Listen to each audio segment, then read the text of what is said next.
Então, gente, tudo bem? Então, separei para vocês hoje algumas questões para a gente conversar um pouco sobre esse primeiro assunto de genética, né? Que vai ser mais a parte de genética clássica, né? Você já tem uma aula teórica, né? Na verdade, uma aula de resolução de exercícios, e tem também os vídeos que eu passei de outros professores, e a resolução dos exercícios do módulo regular, tá bom? Mas agora aqui eu coloquei mais alguns exercícios, né, para a gente conversar um pouquinho sobre genética clássica. Então vamos começar por uma dúvida que eu recebi essa semana, né, via WhatsApp, que dizia o seguinte: professor, não entendi nada essa história de alelo, cromossomo, gene e DNA. Né? Então esse é o início de tudo, né, do nosso estudo, é saber onde está o DNA, o que é um cromossomo, o que é DNA, o que é um gene, o que é um alelo, né? Então tudo isso a gente vai conversar aqui nessa primeira questão. Tá? Vamos primeiro entender, né, o que é o gene, o que é o DNA, o que é o cromossomo. Tá? Então, gente, o nosso DNA, né, ele está organizado dentro das células em cromossomos. Tá? O que são cromossomos? Cromossomos são entidades, né, são moléculas de DNA que se encontram guardadas ou se encontram localizadas no núcleo. Tá? Então são agregados de molécula de DNA com proteínas que a gente chama histonas. E eles ficam dessa forma que vocês estão vendo aqui. Né? Vamos colocar a canetinha aqui, apontador laser aqui. Então aqui nós temos o cromossomo, né? Cromo quer dizer cor e soma quer dizer corpo, então corpo corado, né? Em analogia a que dá para ver essas estruturas ao microscópio, desde que coradas, tá? Então, se você desenovelar esse cromossomo, você vai encontrar uma longa molécula de DNA que está associada a proteínas denominadas histonas, tá? A gente tem ainda a heterocromatina e a eucromatina, né? A heterocromatina é essa parte mais condensada e a eucromatina é essa parte mais linear do DNA. Toda vida que um microorganismo vai, um organismo vai duplicar o DNA ou principalmente fazer RNA mensageiro, ele desenovela a informação, né? Ele transforma aí a heterocromatina em eucromatina, tá? Então, cromossomos é como como está organizado o nosso DNA. Na espécie humana, gente, a gente tem 46 cromossomos e a gente tem um par de cada um deles, né? Aqui estão organizados, aqui no caso é uma pessoa do sexo masculino. E isso aqui é um exame, né, chamado de cariótipo, em que a gente organiza os cromossomos de acordo com os pares, né? Então esse aqui é o primeiro par, o segundo par, o terceiro par, o quarto par e assim sucessivamente. Então isso aqui trata-se de um homem, né, XY, né? E esse tipo de exame, gente, dá para a gente ver vários problemas, várias mutações, vários erros durante a divisão celular que podem provocar doenças, né? Por exemplo, as trissomias, né? O mais comum de todas, a trissomia do par 21, né? Caracterizada pela síndrome de Down, que é exatamente ao invés de ter 2 cromossomos aqui, nós temos 3 cromossomos, tá? Então, o DNA é essa molécula, né, que vocês já estudaram bastante, né, que é uma dupla hélice, né, constituída de uma base nitrogenada, uma pentose e um grupamento fosfato. E aqui estão representados aqueles que vocês estão acostumados, né, a fazer o A com T, que é Agnaldo Timóteo, e o C com G, que é Gal Costa. Né? Então, aqui as bases nitrogenadas do DNA. Então, o DNA é essa molécula, né, capaz de transmitir hereditariedade de uma célula mãe para uma célula filha, né? E esse DNA em seres humanos, né, e em geral nos organismos estão organizados em cromossomos, né? E esses cromossomos na espécie humana nós temos 46 cromossomos, tá? 46 pares de cromossomos, tá? Desculpa, 23 pares de cromossomos, tá? 23 pares de cromossomos, sendo 22 autossomos e 2 alossomos ou cromossomos sexuais. Então totalizamos 46 cromossomos ou 23 pares, Tá joia? Então, e o que vem a ser? A gente já falou de cromossomo, a gente já falou de DNA, e agora faltam alguns conceitos. O que é um gene, né? O que é um alelo, tá? Então, veja, gente, gene é uma coisa muito difícil de definir, né? Porque assim, a gente tem o conceito clássico de gene que vem sofrendo modificações, né, por não se enquadrar a outras informações que vêm sendo descobertas, mas o conceito clássico de gene é uma sequência de DNA funcional ou uma sequência de DNA capaz de originar um RNA mensageiro e esse RNA mensageiro originar uma proteína, tá? Isso é um gene, tá? Então a região do DNA que é capaz de produzir algum RNA mensageiro, tá? E esse RNA mensageiro pode dar origem a uma proteína. Então, é muito difícil essa definição de gene, porque as coisas mudaram, né, ao longo do tempo. Então, já existem RNA que não codificam proteínas, né, os chamados RNA regulatórios, né, o RNA de interferência é um tipo desse RNA regulatório. Então, existem RNAs que diminuem a expressão de um gene, eles se juntam a um RNA mensageiro e apagam, ou deletam, ou destroem esse RNA mensageiro. Então, eles são também regulatórios. Tá? Então, essa definição de um gene, uma proteína, ou seja, gene é aquele fragmento de DNA capaz de gerar uma proteína, né? Primeiro o RNA mensageiro e depois a proteína, ela vem caindo há muito tempo, né?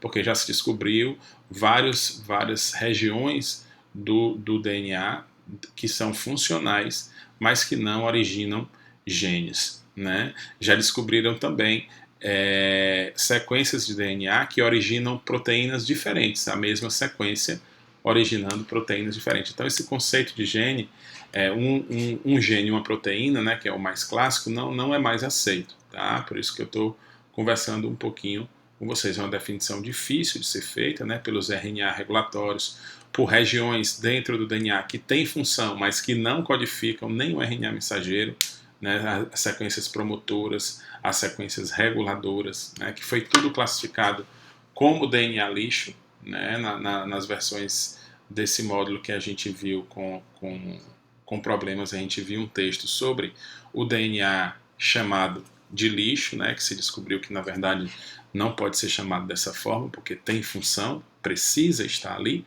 né, é que o conceito de gene aí acaba passando aí por uma mutação, né, uma modificação, na verdade, e aí a gente tem que o gene seria uma unidade funcional do DNA, ou seja, uma região do DNA capaz de exercer alguma função, seja ela de síntese de proteínas, seja ela de regulação gênica, né, como os RNAs de interferência, ou seja ela de aumento de expressão gênica, que são os enhancers, né, que a gente chama os intensificadores, os repressores, tá? Então, que são sequências de DNA que, embora não codifiquem proteínas, não codifiquem RNA mensageiros capazes de dar origem a proteínas, mas têm um papel fundamental na manutenção da vida da célula, tá?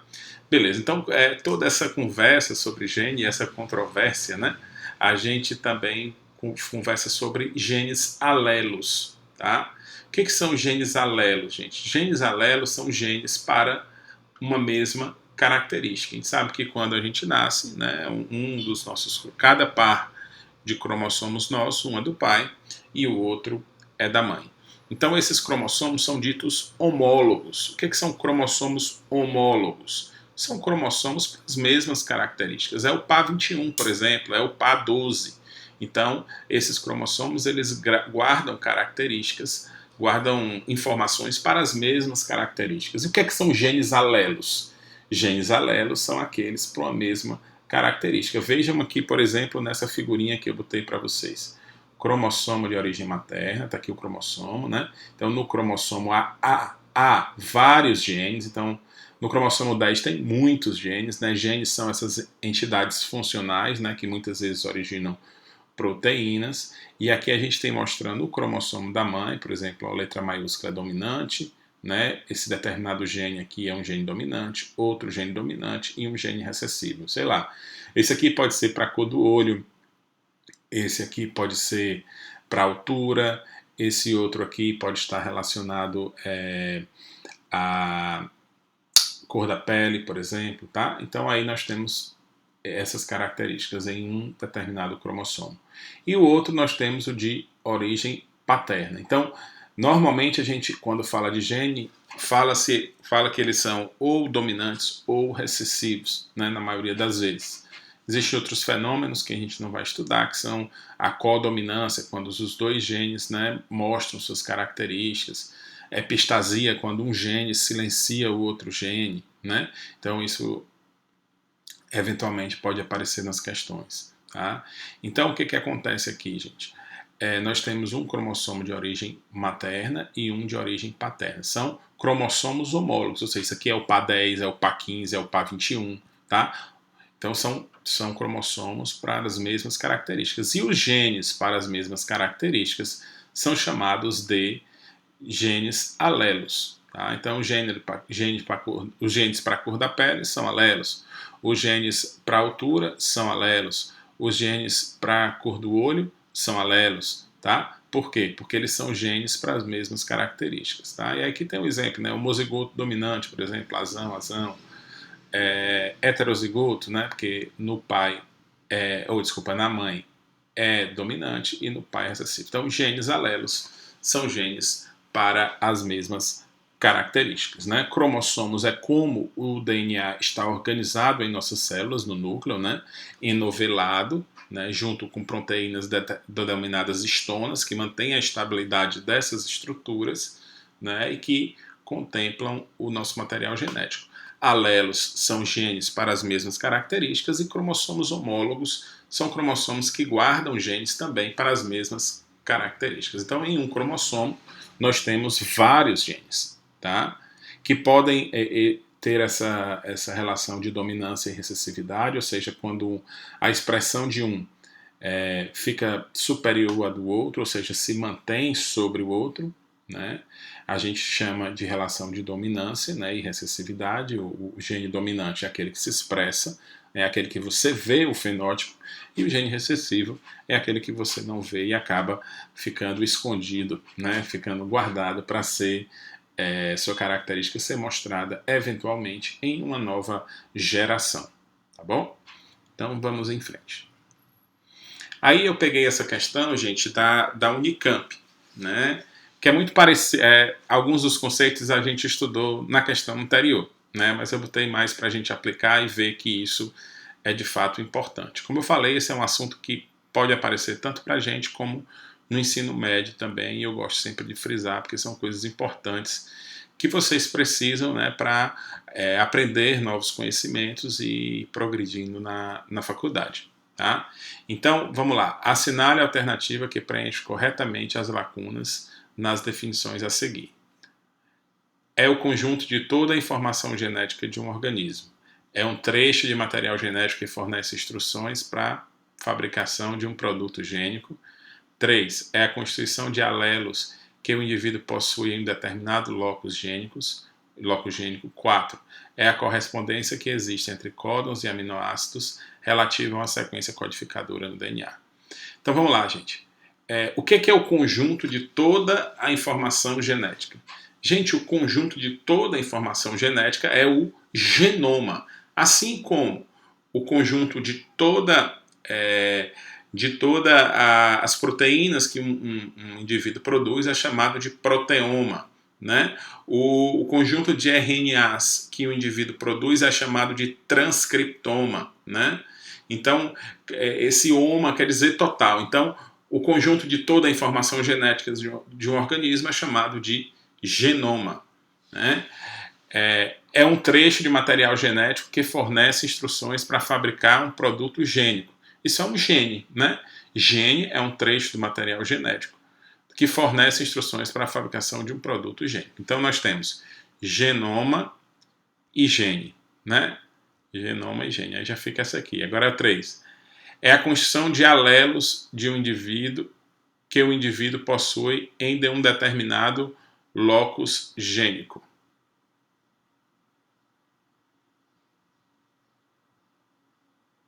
Não tem genoma.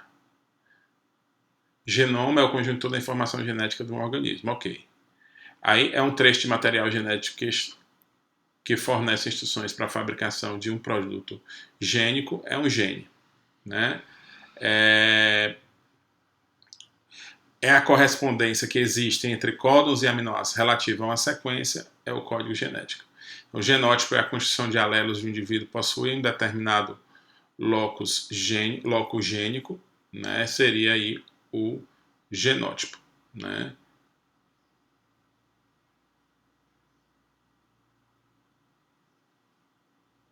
E aí seria essa aqui, né? Genoma, gene, genótipo e código genético, tá? Genoma, gene, genótipo e código genético. Exatamente essa questão, né? Vamos em seguida.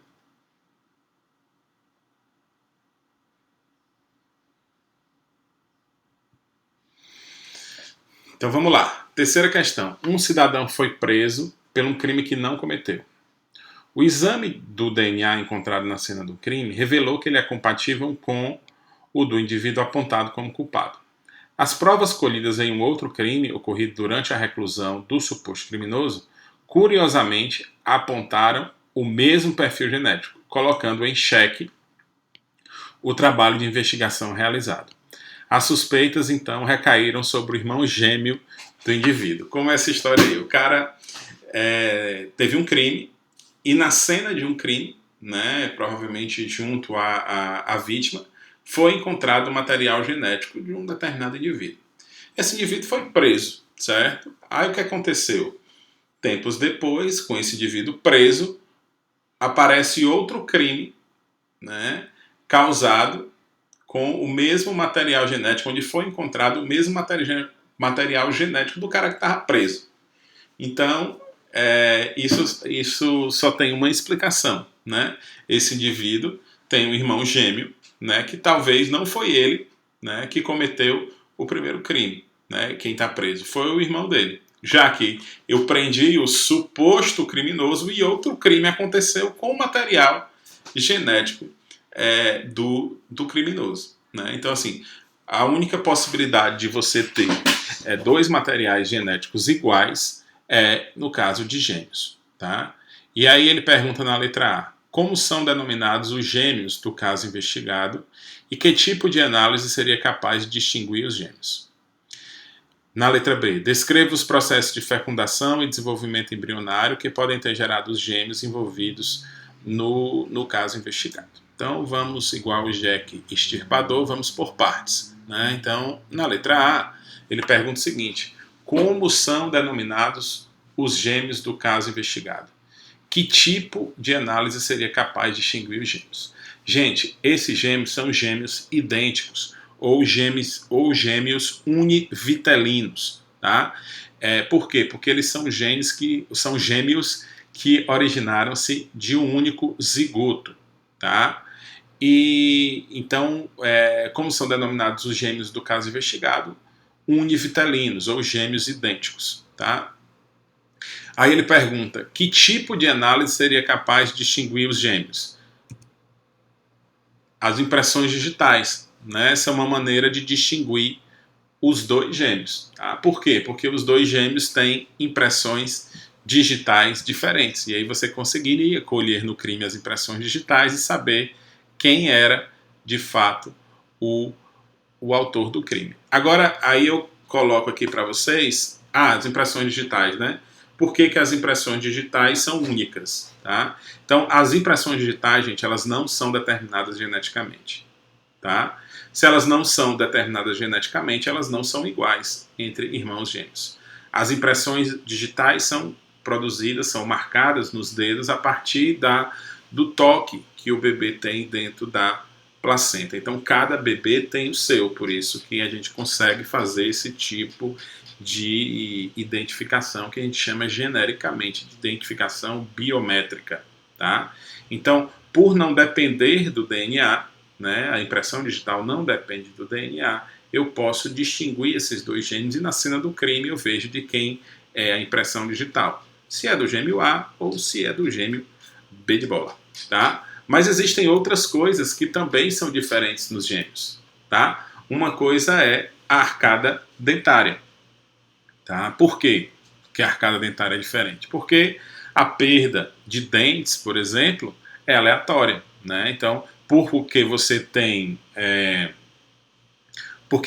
um irmão gêmeo, não quer dizer que os mesmos dentes vão ficar cariados, né? Os mesmos, você vai ter cárie dental nos mesmos dentes. O desgaste dos dentes é diferente, né? Porque é feito,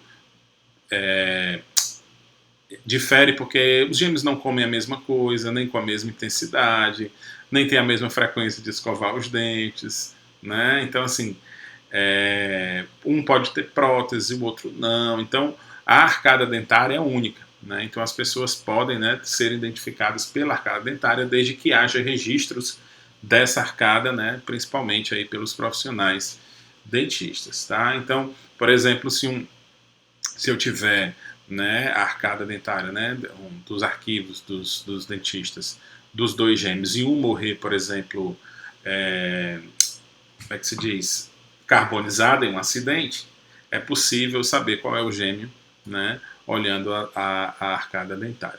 Tá? O que mais que é diferente, gente? A distribuição de cores da íris, como vocês estão vendo aí, também é outra característica. Embora a cor do olho, de forma geral, seja determinada geneticamente, a distribuição dessas cores, dessas matizes, não é determinada geneticamente. Então, ela é única para cada pessoa. Então, os gêmeos podem sim ser diferenciados aí também pelas diferentes colorações, as diferentes nuances, né, desses pigmentos na íris, tá? Outra coisa diferente também, gente, é a distribuição dos vasos na retina. Isso também é único, tá? Então essa distribuição de vasos, como vocês estão vendo aí na figura abaixo, ele é típico de cada pessoa, tá? E também são diferentes, já que são aleatórios, são também diferentes nos genes. Então tá aí algumas maneiras de você diferenciar um par de gêmeos univitelinos, ou seja, gêmeos que partiram de um mesmo zigoto. Tá? E a letra B, gente, ele pede para descrever o processo de fecundação e desenvolvimento embrionário que pode ter gerado os gêmeos envolvidos no caso investigado. Tá? Então, gente, nessa questão, ele quer saber se você de fato sabe o que é um gêmeo univitelino e o que é um gêmeo bivitelino. Tá? Um univitelino, que é desenvolvido a partir de um único zigoto, então eles são geneticamente iguais, e o bivitelino é quando ele é concebido, né, a partir de 2 óvulos e 2 espermatozoides. Então, um gêmeo univitelino, ele é originário de apenas um óvulo e um espermatozoide e gera indivíduos geneticamente iguais, tá? Então, uma figurinha aqui mostrando os gêmeos idênticos, né, que têm uma mesma placenta, né, e são oriundos de quê? Da união de um óvulo e de um espermatozoide, tá? Que durante a divisão se separam e geram indivíduos, né? Na hora que tem as primeiras duplicações, você tem a separação de duas massas celulares idênticas e essas massas celulares, né, vão gerar indivíduos geneticamente iguais. Tá? No caso dos gêmeos bivitelinos ou gêmeos fraternos, eles nascem no mesmo dia, né, mas eles são originários de quê? De um par de óvulo e espermatozoide. Né? Então, quando eu tenho gêmeos bivitelinos, ou gêmeos não idênticos, ou gêmeos fraternos, eu tenho 2 indivíduos geneticamente diferentes. Pode ser, inclusive, né, como vocês sabem, um homem e uma mulher, ser gêmeos. Né? Nunca univitelinos, né? Porque nunca um homem pode ter o mesmo material genético do que uma mulher, né, devido, né, o Y. Né? Mulheres não têm, por exemplo, cromossomo Y. Tá? Então, quando a gente tem gêmeos bivitelinos, eles podem ser, sim, de sexos diferentes. Pode ser de sexos iguais? Pode. Agora, se eles forem fraternos, ou seja, oriundos aí de 2 óvulos e 2 espermatozoides, né? Cada par ovo espermatozoide, óvulo espermatozoide gera um indivíduo e esses indivíduos são geneticamente distintos, ou seja, diferentes entre si. Tá joia? Belezinha, gente? Vamos mais. Veja essa quarta questão aí, gente. Em famílias constituídas a partir da união de primos em primeiro grau, é mais alta a ocorrência de distúrbios genéticos em comparação com famílias formadas por casais que não têm consanguinidade. Gente, consanguinidade é quando você casa com alguém da mesma família. Pode ser primo, pode ser tio, né, da mesma linhagem familiar. A que se deve a essa maior ocorrência de distúrbios genéticos em uniões consanguíneas? Essa é a letra A. Essa aqui é a letra B. A fenilcetonúria, FCU, é um distúrbio genético que se deve a uma mutação no gene que expressa a enzima responsável pelo metabolismo do aminoácido fenilalanina.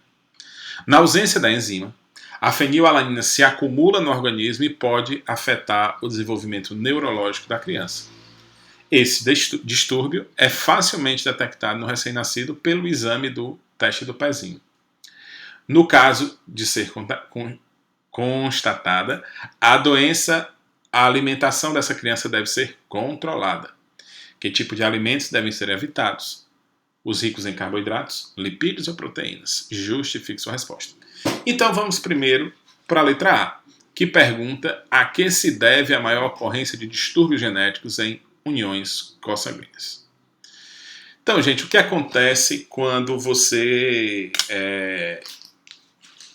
tem descendentes com pessoas da mesma família? Muitas doenças, gente, elas são ocasionadas por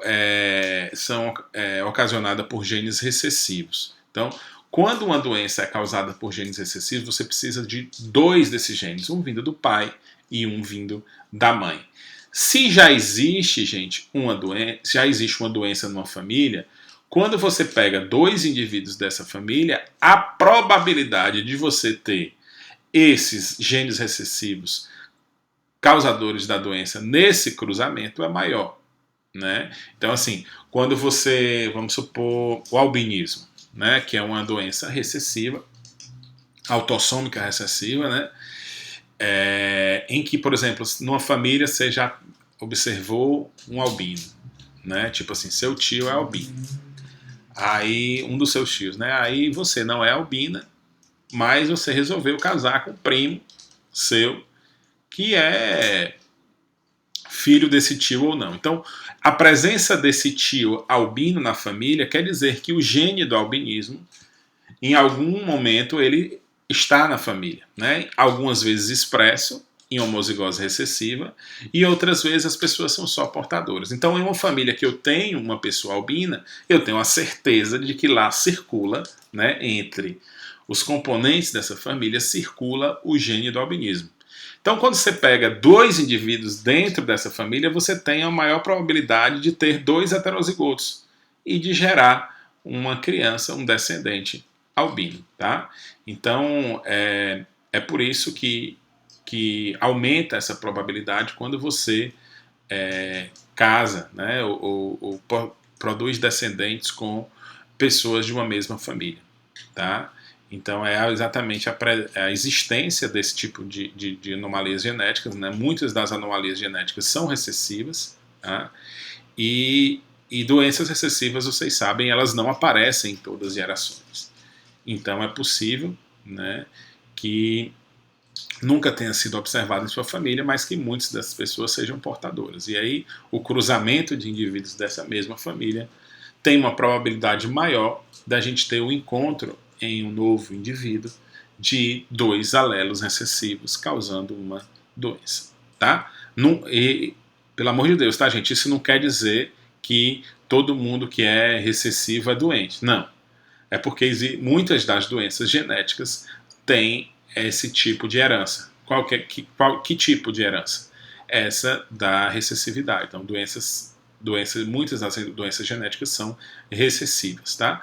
Mas ser recessivo para algum gene não é uma doença, tá, gente? Não façam essa associação, tá? Sei lá, olhos azuis, por exemplo, né, é considerado uma característica recessiva e não é nem uma doença, né?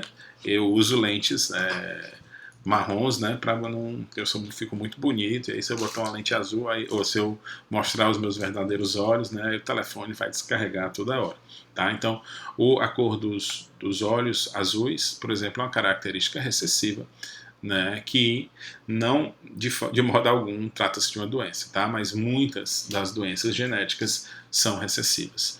Por isso, o aumento do risco quando você tem os casamentos consanguíneos, tá?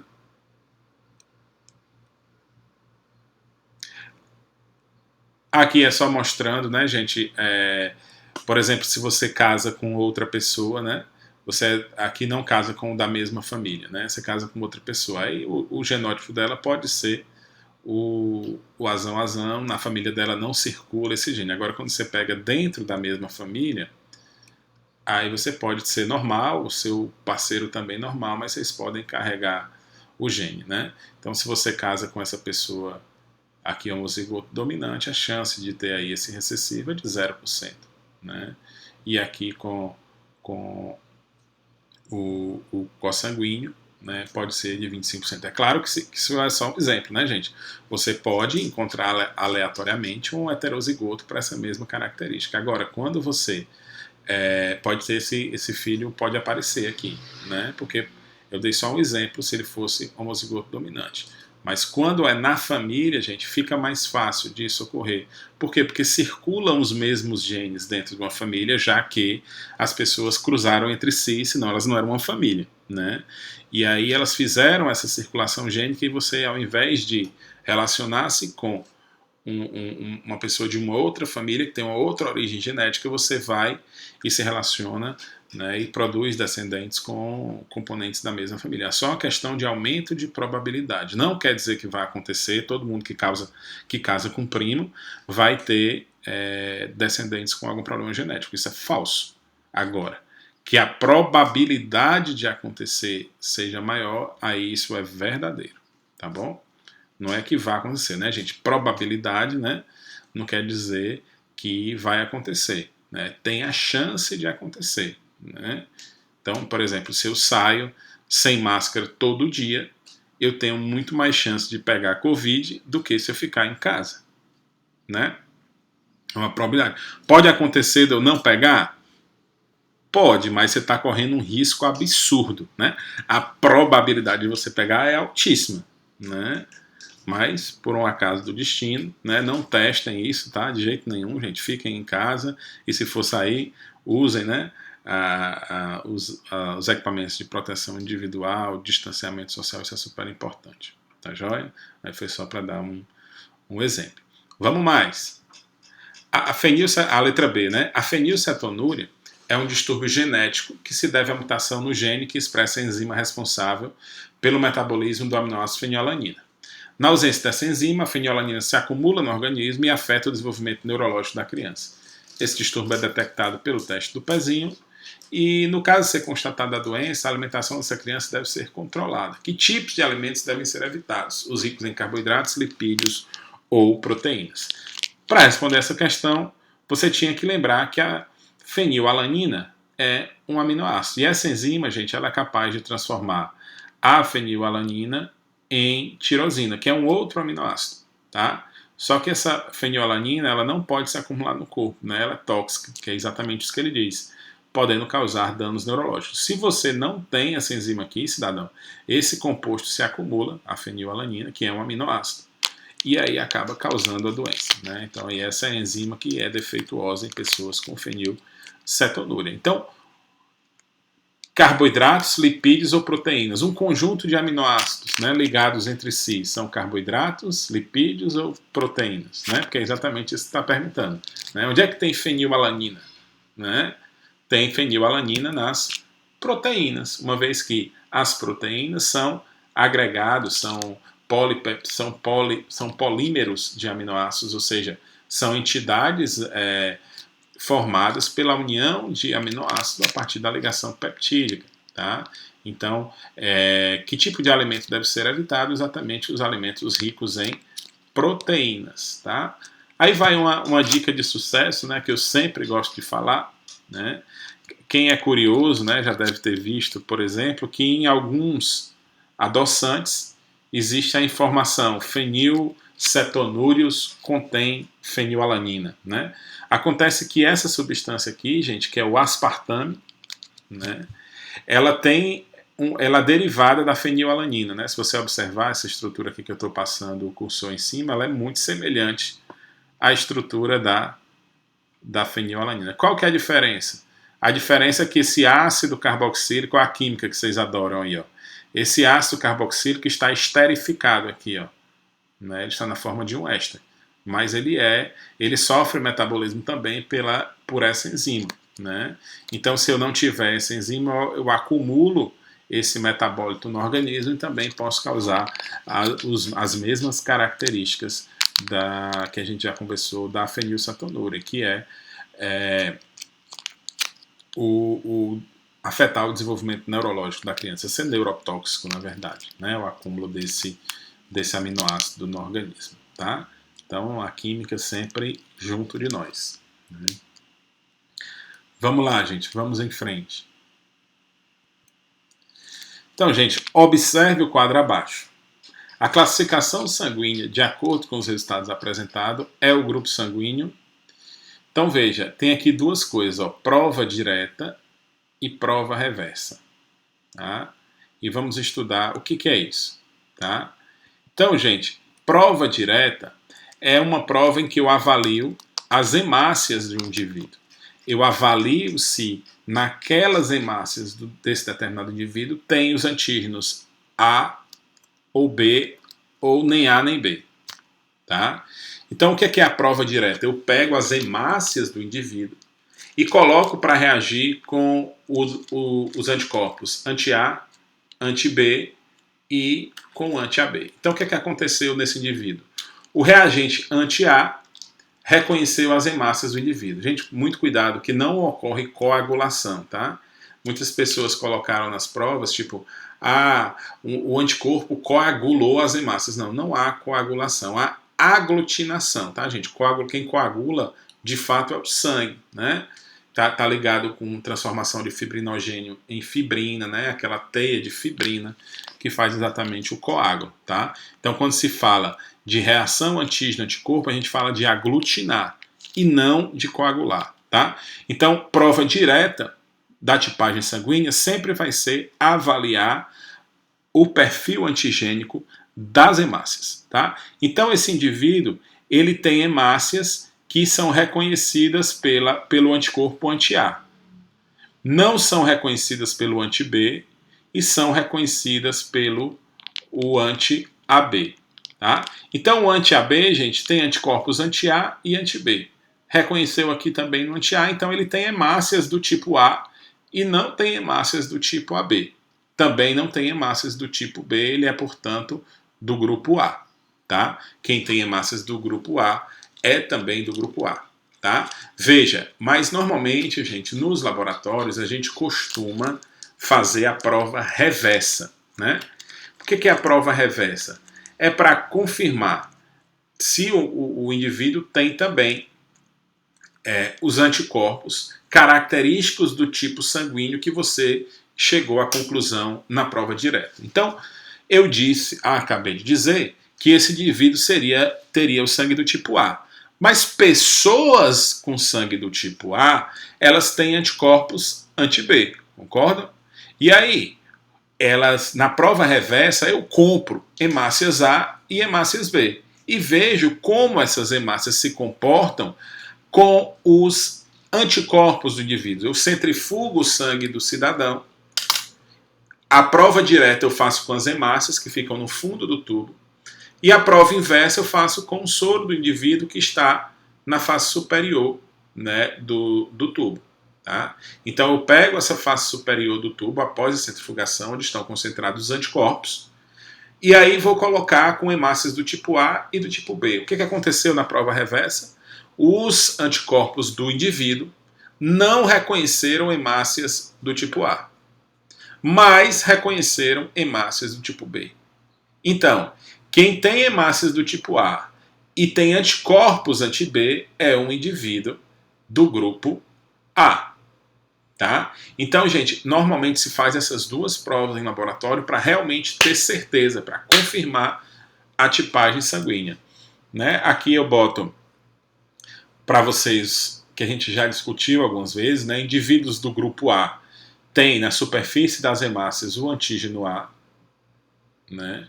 E tem também anticorpos anti-B em seu plasma. Tá? Indivíduos do grupo B têm antígeno B na superfície das hemácias, né? E anticorpos anti-A em seu plasma. Já indivíduos do grupo AB têm hemácias que têm tanto o antígeno A quanto o antígeno B. Não tem anticorpos nem anti-A nem anti-B e tem os dois antígenos. Já indivíduos do grupo O, né, não tem nem antígenos A nem antígenos B. Em compensação, tem os dois anticorpos, anti-A e anti-B. Tá? Aqui. Aqui mostra como reage cada tipo de sangue na prova direta. Tá? Então aqui os hemácias do indivíduo. Então o indivíduo do grupo A, quando eu coloco o anticorpo anti-A, ele aglutina. Quando eu coloco o anticorpo anti-B, ele não aglutina. Então o indivíduo, uma lâmina, né, de uma prova do indivíduo direta do indivíduo do grupo A é igual a essa, ou seja, aglutina com o anti-A e não aglutina com o anti-B. Por que aglutina com o anti-A? Porque na superfície das hemácias de pessoas de sangue A eu tenho o antígeno A. Se eu boto o antígeno A com anti-A, eu aglutino. Agora eu tenho indivíduos do grupo B de bola. Quando eu coloco anticorpos anti-A sobre as hemácias desse indivíduo, eu não observo aglutinação. Por quê? Porque ele não tem o antígeno A em superfície das suas hemácias. Agora, quando eu boto o anti-B, eu observo aqui a aglutinação dessas hemácias. Aí o tipo AB, como é que acontece?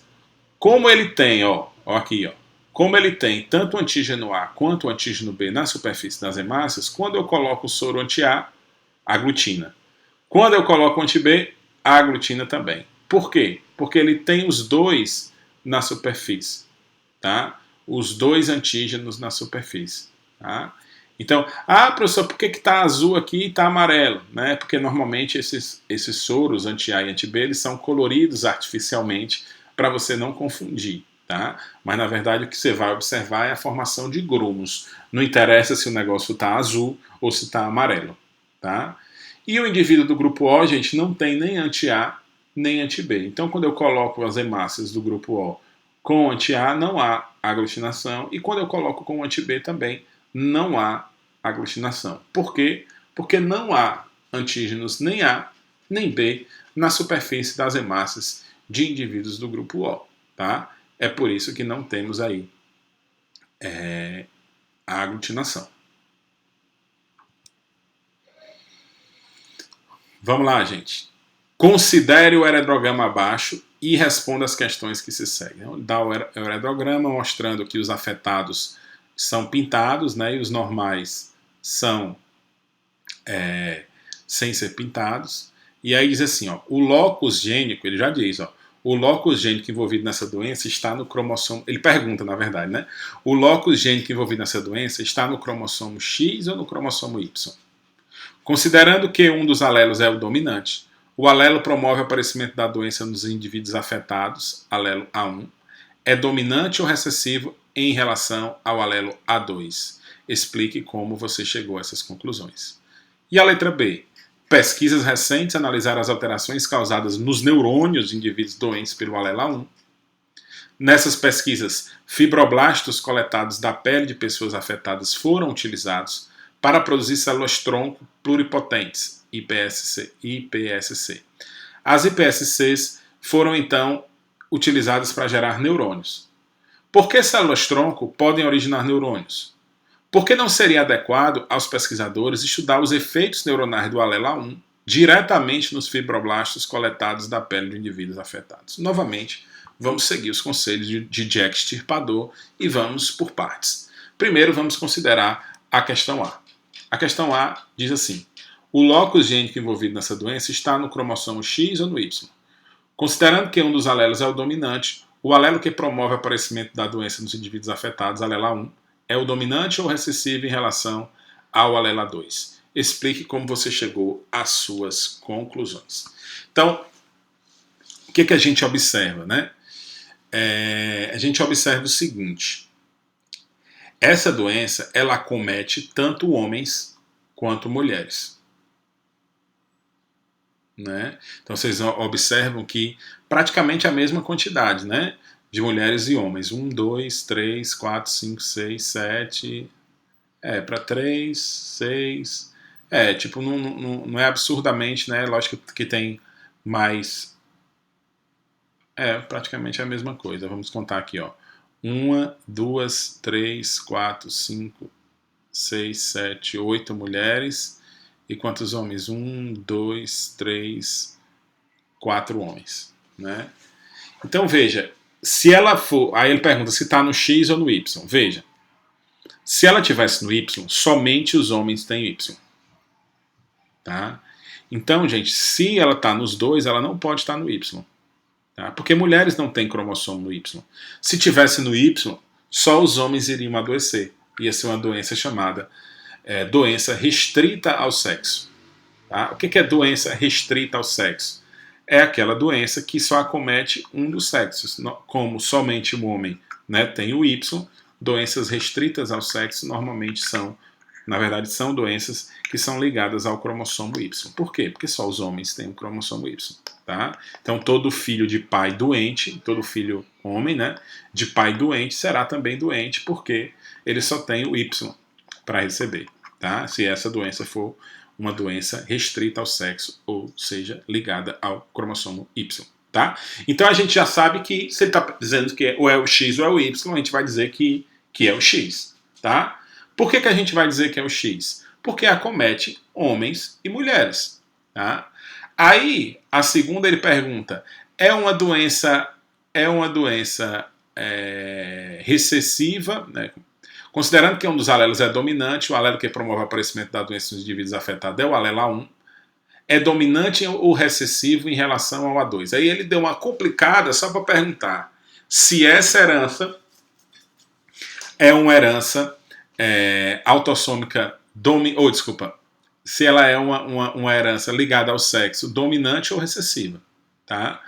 Então, assim, é característica geral de doenças recessivas não aparecerem em todas as gerações. Tá?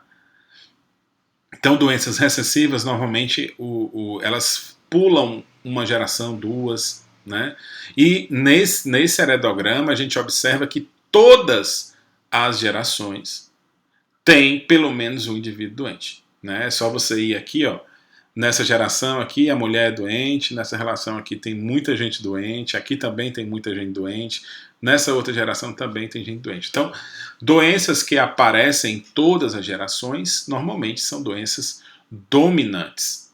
Né? Você observa aqui também, ó.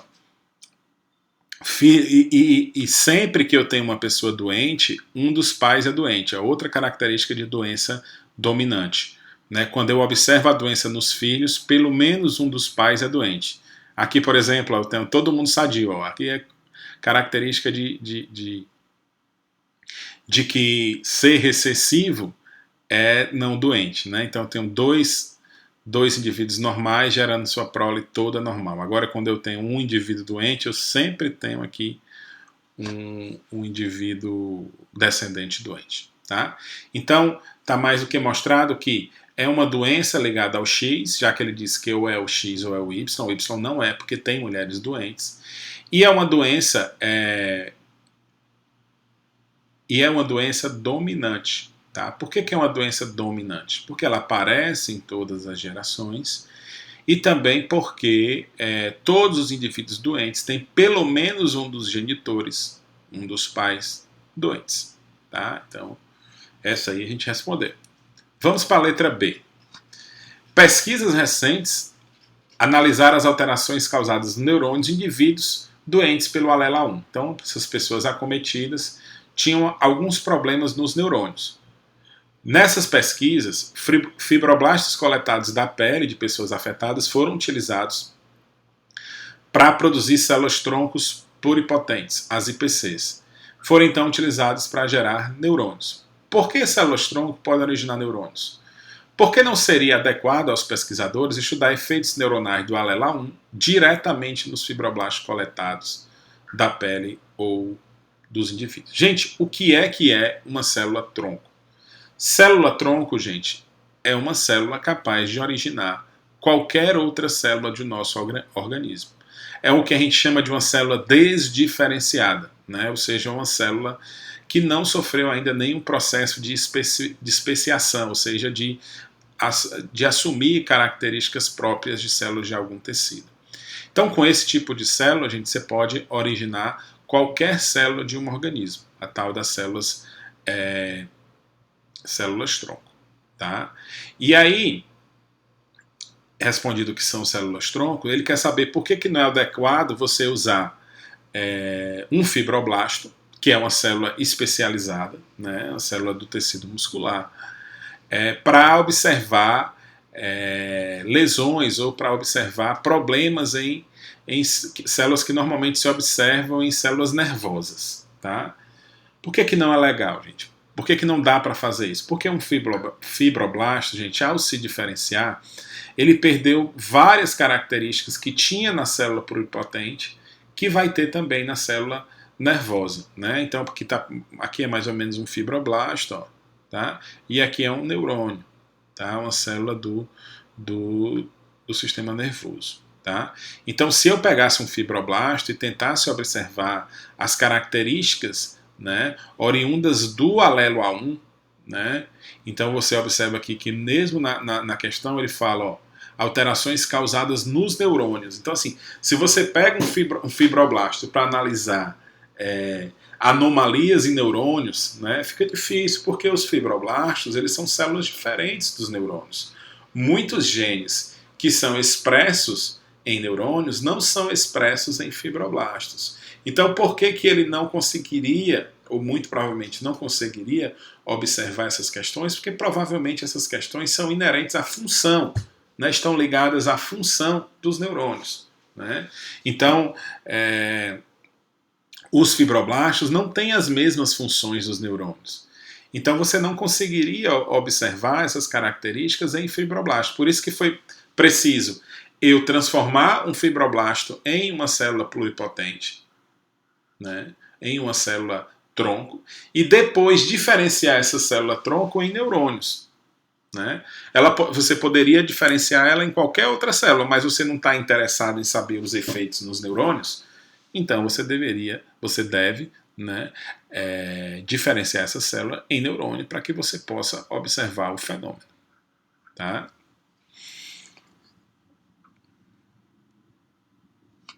Então, vamos lá, gente.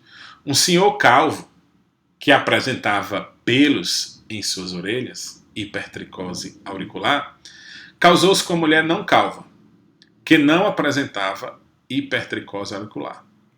Esse casal teve 8 filhos, 4 meninos e 4 meninas. Quando adulto, todos os homens apresentavam pelos em suas orelhas, sendo 3 deles calvos. Nenhuma das filhas apresentava hipertricose, mas uma era calva e 3 não eram. Qual o tipo de herança de cada uma das características mencionadas? Isto é, a hipertricose e a calvície. Justifique. B. Faça o cruzamento descrito acima e indique os genótipos do filho homem não calvo, com hipertricose auricular, e da filha calva sem hipertricose auricular.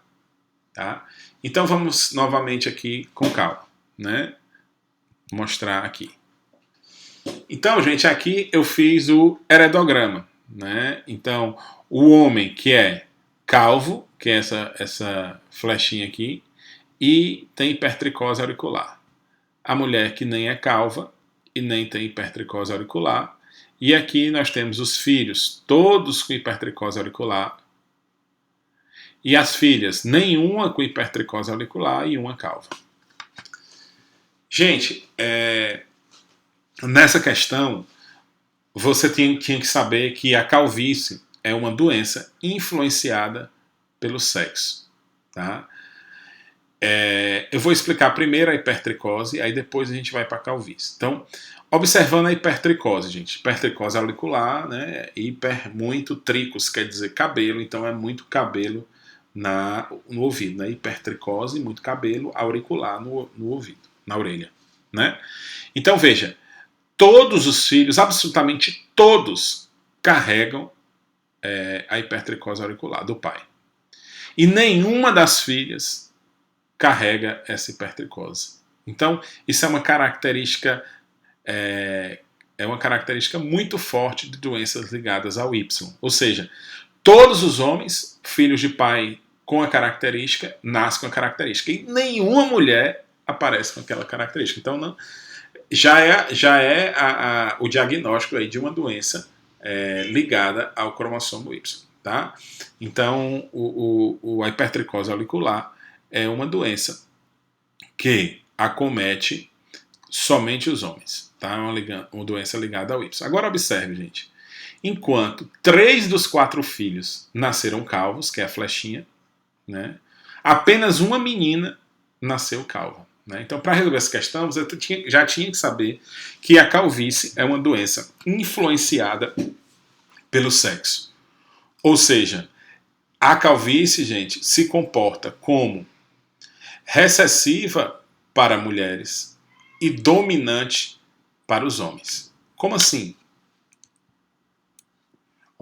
A calvície é, como eu já falei, né, uma doença influenciada pelo sexo, onde o gene da calvície é dominante em homens e recessivo em mulheres.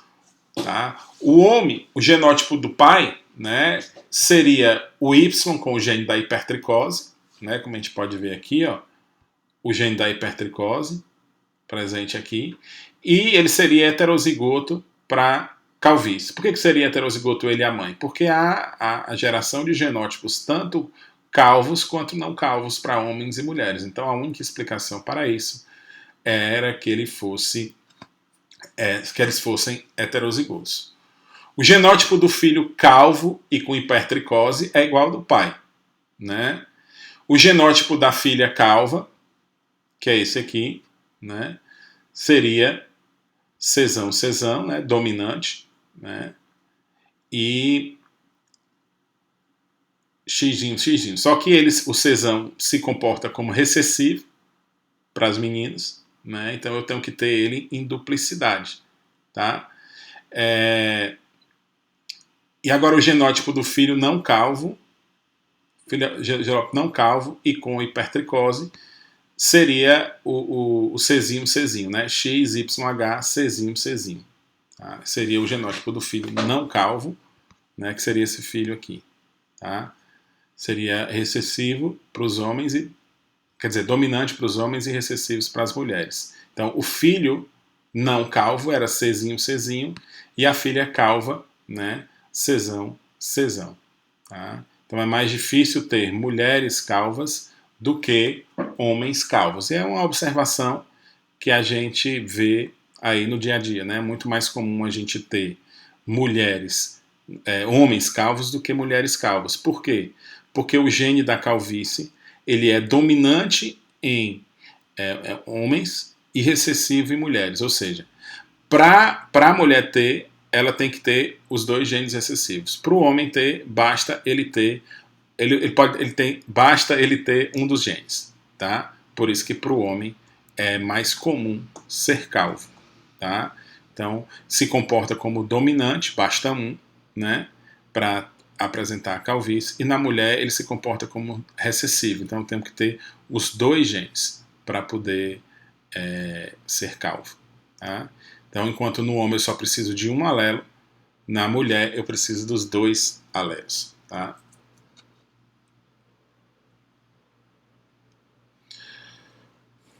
Então vamos ver essa aqui. Essa aqui nós vamos tentar usar aqui mais um artifício. Então vamos lá, gente. Uma mulher do tipo sanguíneo A, casada com um homem do tipo sanguíneo B, tem um filho considerado doador de sangue universal. Qual a probabilidade de esse casal ter um filho com o tipo de sanguíneo AB? Justifique sua resposta.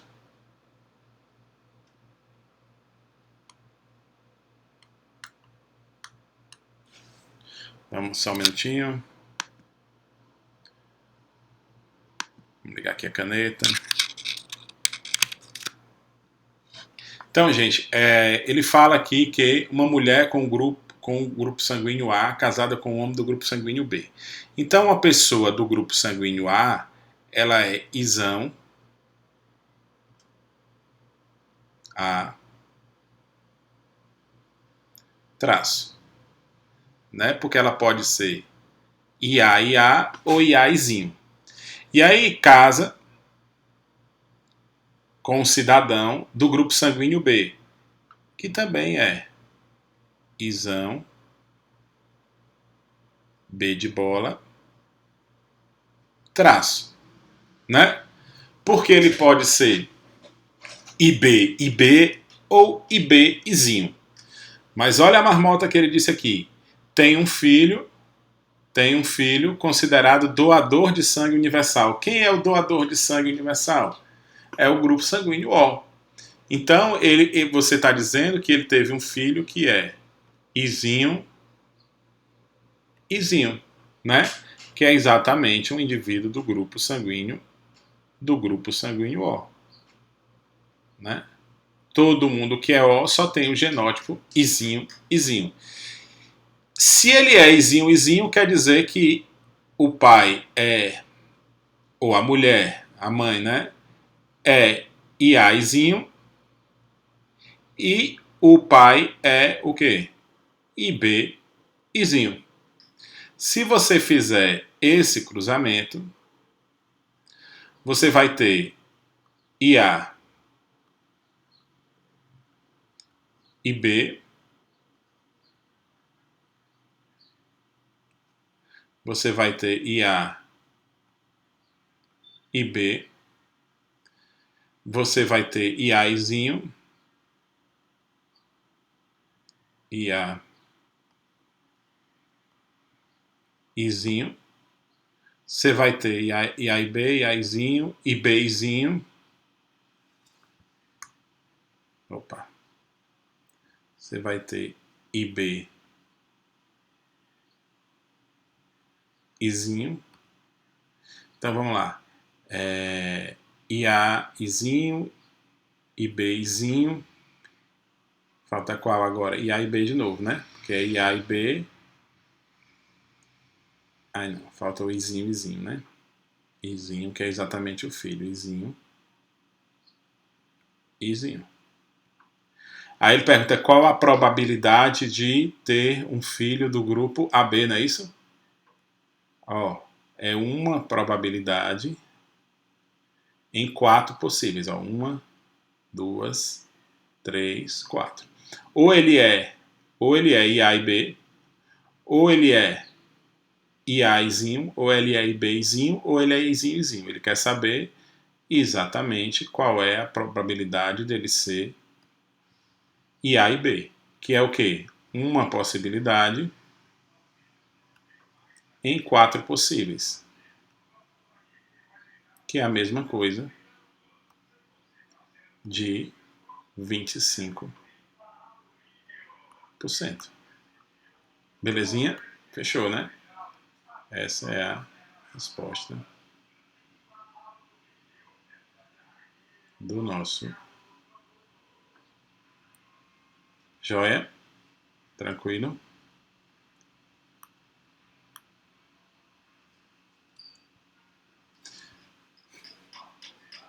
Então vamos lá.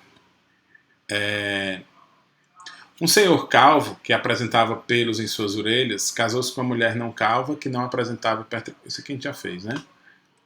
Vamos para essa aqui. Essa é essa mesma aqui. Não sei porque que duplicou, porque tem a B, é. O outro é fácil, o cruzamento descrito acima e indica o genótipo do filho, nós já fizemos. Então não precisa repetir aquela questão. A gente já fez essa e aí vamos para essa aqui. A hemofilia é uma doença recessiva ligada ao sexo, que se caracteriza pela dificuldade de coagulação no sangue.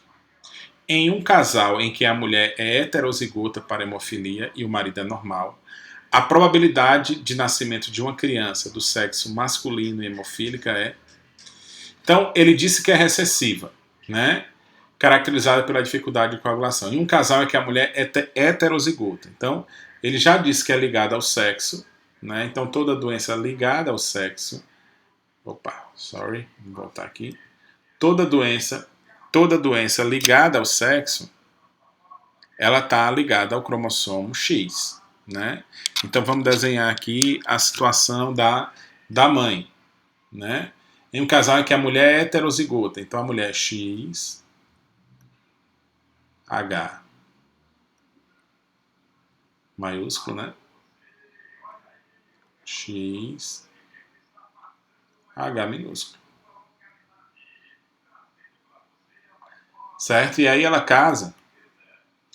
Em um casal em que a mulher é heterozigota, pronto, Hzão, Hzinho, para hemofilia e o marido é normal.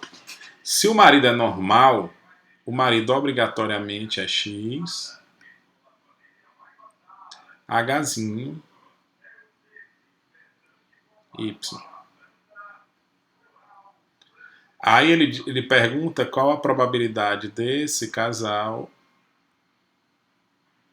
ter um filho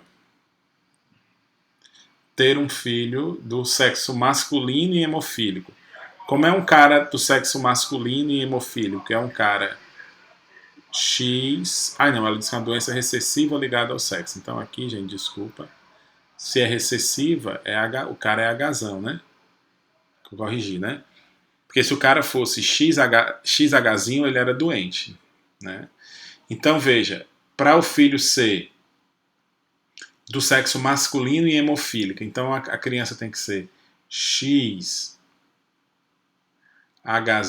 hemofílica, né? Que ela é recessiva, Y.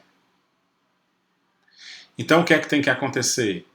Tem que vir o Y do pai e o XHzinho da mãe, para nascer uma criança do sexo masculino com hemofilia. Então vamos só repetir, né, para não ficar confuso, porque eu confundi o H ali. Então veja, ele diz que é uma doença recessiva ligada ao sexo. Tá? Se é recessiva ligada ao sexo, em mulheres, eu preciso ter ele em duplicidade, ou seja, XHzinho para ela ser doente. Aí o rapaz já falou na questão que ela era heterozigota para essa característica, ou seja, ela tinha os dois genes. O gene Hzão, dominante, e o XHzinho. Então ela era normal, mas era portadora do gene da hemofilia. Já o homem, ela fala que é normal. Então, o genótipo de um homem normal para hemofilia só existe um. É o XHzão Y. Porque se ele fosse XHzinho Y, ele era recessivo, né? Se ele era recessivo, né, e não tem outra possibilidade aqui no outro cromossomo, já que é um cromossomo Y, ele seria doente. E é exatamente o que ele quer saber no nascimento de uma criança hemofílica, né, hemofílica do sexo masculino. Então, como é que você vai calcular essa probabilidade? Você vai calcular a probabilidade de vir esse gene aqui da mãe e esse aqui do pai. Então, a mãe só pode doar esse gene ou esse, né? A mãe doa esse gene ou esse. Então, qual a probabilidade dela doar esse aqui? É de 1 em 2. Então, a probabilidade dela doar aqui é 1 meio. E qual a probabilidade do pai mandar o Y ou o XHzão? É 1 meio também, né? Então, quando você tem a formação de gametas, a probabilidade de você ser fecundado por esse gameta ou esse gameta é 1 meio. E aqui da mesma forma, a probabilidade de o óvulo com esse gameta ser fecundado é a mesma probabilidade desse óvulo ser fecundado. Então é 1 meio aqui e 1 meio aqui também. Então tem que acontecer isso e isso. Então qual a probabilidade de um filho nascer com o genótipo XHzinho Y, ou seja, uma criança do sexo masculino Y e portadora de hemofilia? É exatamente 1 meio.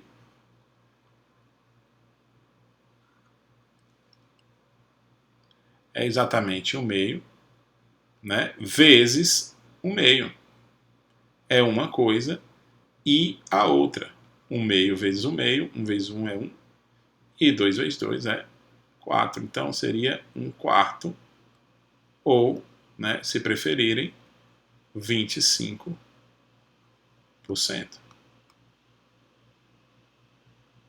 Belezinha? Então essa seria a resposta da nossa questão. 1/4 ou 25%. Tá joia? Vamos dar seguimento. 10ª questão. Leia o texto a seguir. Estudante descobre não ser filha dos pais em aula de genética.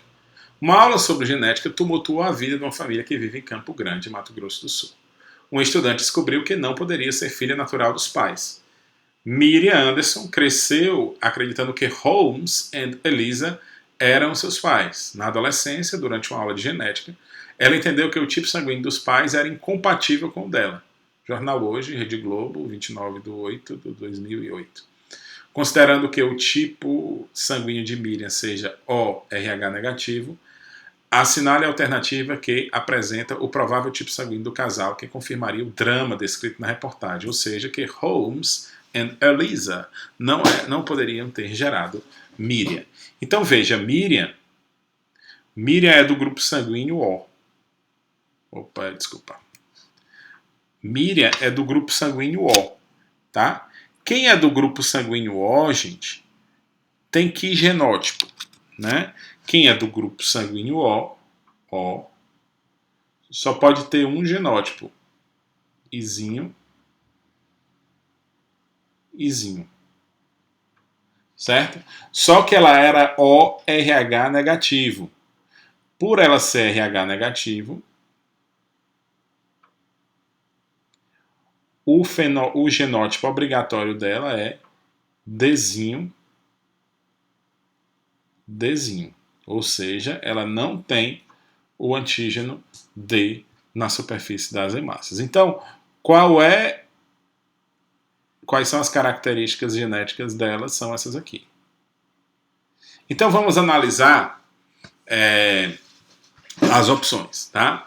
Para ver qual é o provável sinal alternativa que apresenta o provável tipo sanguíneo de um casal que confirmaria o drama descrito na reportagem.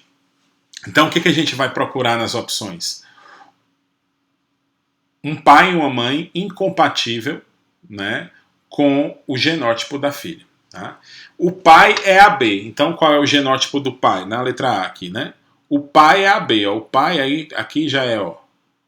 Quem é AB só tem um genótipo possível, que é o IA e B.